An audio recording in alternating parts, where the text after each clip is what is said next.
close, graphic video, the moment of silence. It's a really unique thing that we do here. Go inside the operating room with organ recovery coordinators. Jenna Watson. Jenna.Watson at IndyStar.com. Woman lay draped and still on the operating table, while nurses and surgical techs bustled around the room, placing surgical equipment on the tables surrounding her. As the surgeon moved closer to the patient, a tall man in scrubs stepped forward and cleared his throat. "Time out," Stephen Ashley said, and the room fell silent. He read a few words about the woman no one in the room knew, but who was the reason they were there that night.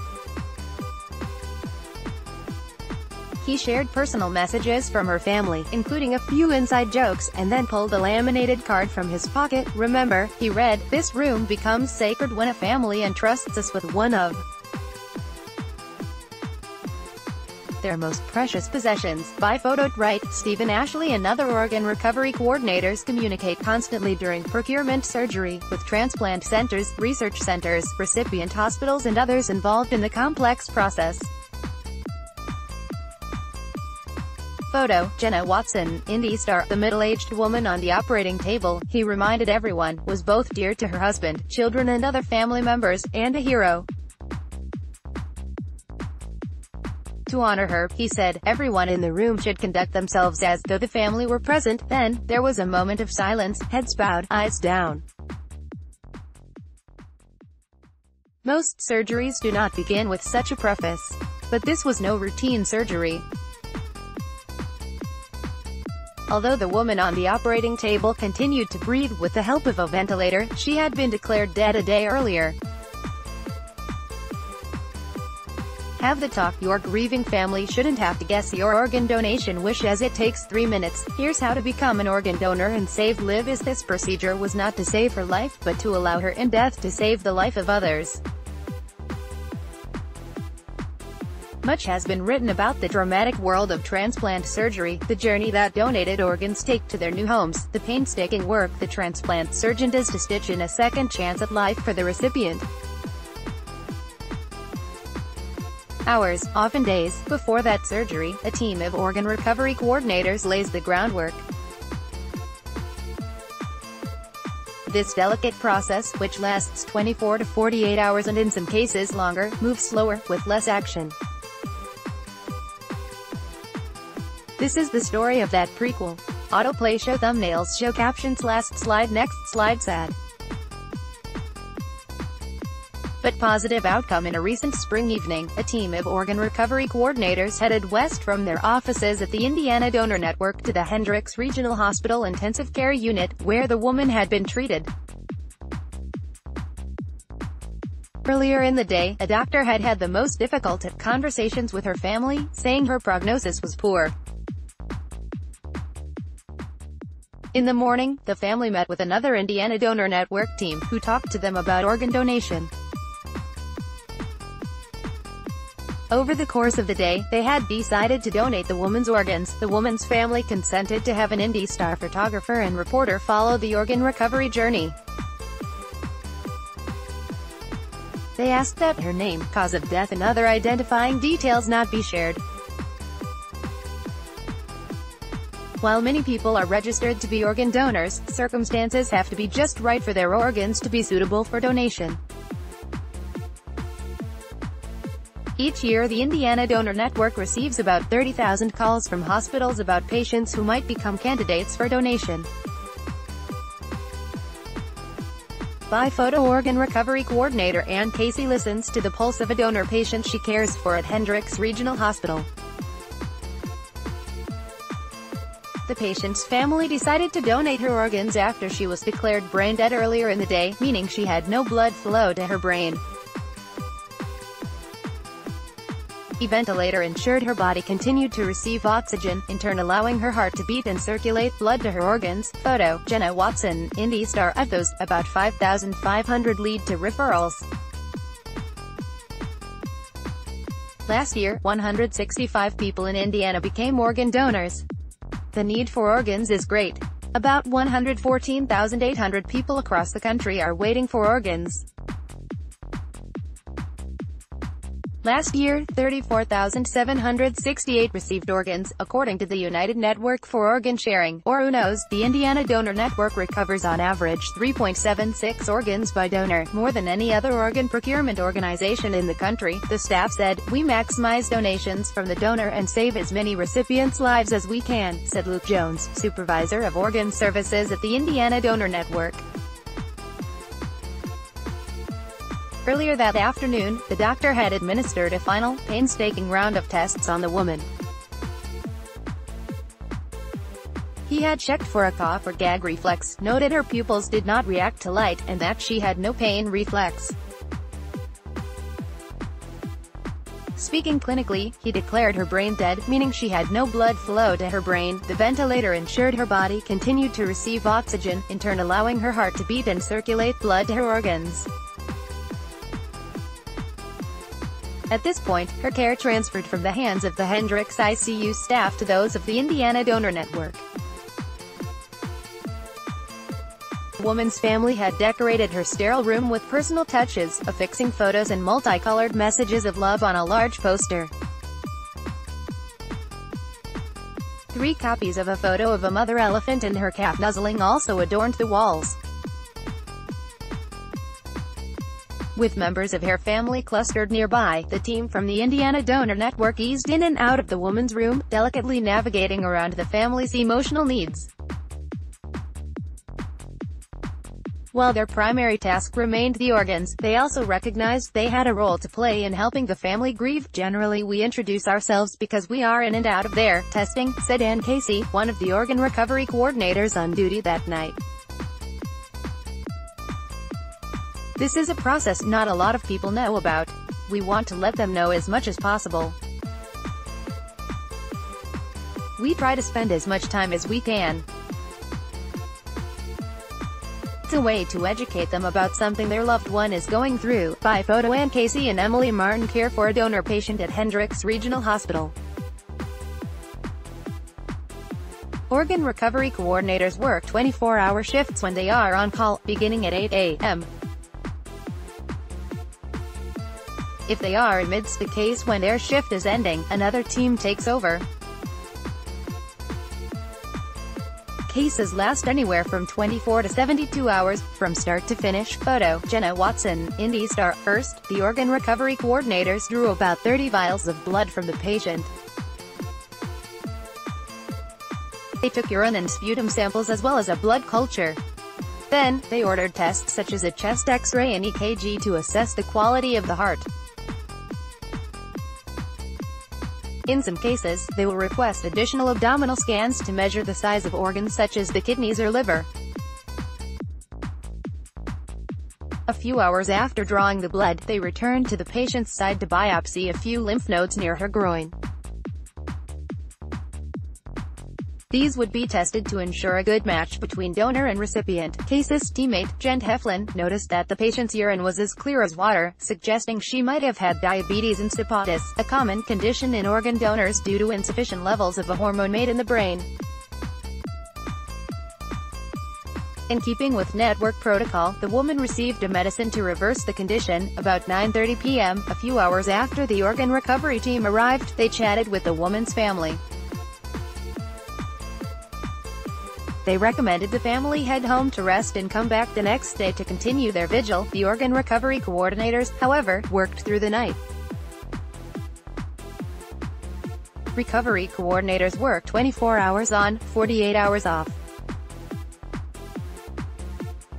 The team here had started at 8 a.m. and wanted to have everything in order by 8 a.m. the next morning, when another team would replace them. At any given time, 6 organ recovery coordinators, typically in 3 teams of 2, are on call throughout the state.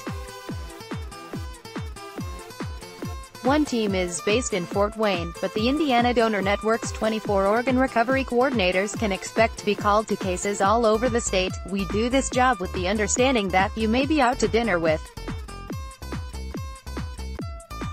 your family or friends, but you always have scrubs in your backpack and you have to go out when you're called," said Casey, who first learned about the career while working as a nurse in an intensive care unit. the ICU quieted down for the night, Casey and her team settled into an empty room that they used as their base. Most hospitals provide a designated space for the Indiana Donor Network staff to use while they are in-house. By photo John Heflin, Emily Martin and Ann Casey begin a long night of computer work at Hendricks Regional Hospital. After assuming care of the donor patient, they wait for test results and keep open communication with the network. Allocation of the donor's organs begins once tests results are back. Photo, Jenna Watson, Indy Star. If the organ recovery team has any medical concerns that go beyond their expertise, they can contact one of the network's medical officers, both of whom are always on call. The chief medical officer, Dr. Tim Tabor, has even fielded calls while on vacation in France. One organ recovery coordinator drove the woman's blood samples to an Indianapolis lab for testing. The blood is screened for infectious diseases, such as hepatitis B and C, HIV, West Nile virus, CMV, and Epstein-Barr virus. Other vials go for ABO blood type and more exacting tests to determine specific proteins, known as human leukocyte antigen, or HLA, typing that helps determine compatibility between organ donor and recipient. Every case is sad, but there's a positive outcome in it for the family and the patient and the recipient, Casey said. When we place organs, because we are allocating organs, we are able to know who that organ is going to. That's the positive part to it. You know these organs are going to recipients that are going to save their lives. In this case, Casey and her team did not know where the woman's organs were headed because their shift ended just as the blood results came back, around 7:30 the next morning. By this time, a new team was heading out to Hendricks Regional to take their place. Her husband says goodbye. 12 hours later, Steve Ashley, the organ recovery coordinator who read the family's personal messages in the operating room, started the matching process. He entered the patient's metrics into the DonorNet database, operated by UNOS, and hit Match Run. DonorNet relies on a complicated algorithm to decide who should receive the organs. The formula takes into account a variety of factors, including the distance the organ would have to travel and the health of the potential recipient. In some cases, Casey said, this is the longest part of the process. If the medical center of the first recipient on the list declines, the next center on the list is contacted. Once the team knows which organs will be going where, they begin to coordinate the organ recovery time. This requires balancing when the hospital has a free open operating room with the complicated schedules of the surgeons coming to take out the organs. Surgeons can travel from anywhere in the country for the organs. For some cases, as many as 6 surgeons can crowd into an operating room. The doctors work simultaneously, but biology dictates the order in which the organs are removed. Thoracic organs, like the heart and lungs, have a shorter window of time in which they can be out of body, so they come first, followed by abdominal organs. By photo almost 30 hours after the organ recovery coordinators first arrived at Hendricks Regional Hospital, UHealth's drive. Bersenexer performed surgery on the donor patient. Photo, Jenna Watson, Indy Star. Often organ recovery procedures take place in the middle of the night, when operating rooms and surgeons are most likely to be free. The family of the donor always receives at least 4 hours notice so they can say their final goodbyes. On this night, shortly before midnight, the organ recovery coordinators gathered in the donor's room. Hendricks Regional Health staff and the surgeons started the procedure at midnight, about 36 hours after the woman's family first learned doctors could do nothing more to save her. The family braced themselves for this moment. At some point in the past 24 hours, one member of the Indiana Donor Network had made a recording of the woman's heartbeat. This goes inside a teddy bear that is a keepsake for the family. In the silent ICU, a family services coordinator stood close to the woman's husband. The two walked beside the gurney as hospital staff wheeled it out of the ICU room into the hospital's operating room through an empty corridor. Only a hospital security guard witnessed the desolate parade. No one spoke. Every now and then, the husband choked back a sob. The doors to the operating room opened, and the gurney continued. The woman's husband could go no further. He exited the darkened surgical wing, then left the hospital organ recovery. Inside the operating room, lights shone brightly. An anesthesiologist was already hard at work. He monitored the woman to make sure her organs were well oxygenated and as healthy as possible. DonorNet and the test results determined that 3 of the woman's organs, her kidneys and her liver, would go to recipients. All went to patients in Indianapolis. Only one surgeon, UHealth Strive. Burson Exer, with the assistance of a surgical fellow, performed organ procurement surgery on this night. Just around midnight, the 2 doctors arrived, in a car with a driver from the Indiana Donor Network. The Indiana Donor Network organ recovery coordinators, the anesthesiologist, a few hospital staffers, and the UHealth gathered under the bright lights of the operating room. After the moment of reflection, led by Ashley, everyone started to move rapidly and efficiently. At 1:14 a.m., the critical cross-clamp moment occurred, halting the flow of blood to the heart. This is the time when the heart would be removed if it were headed to another chest or to research. The pressure would have been even greater if the procedure included the removal of heart or lungs. Hearts must be transplanted within 4 to 6 hours after they leave a body and are packed into a cooler filled with ice. Ideally, they should sit on ice for no longer than 3 hours. Lungs can last 6 to 8 hours. In long-distance cases, an Indiana Donor Network jet will wait at the nearest airport for the organ to be removed. Once the blood flow to the heart is stopped, someone in the operating room will text the pilot, who will start one engine in preparation for takeoff as soon as an ambulance arrives at the airport with the organ. Abdominal organs have larger windows of time. Livers, for instance, have about 8 hours.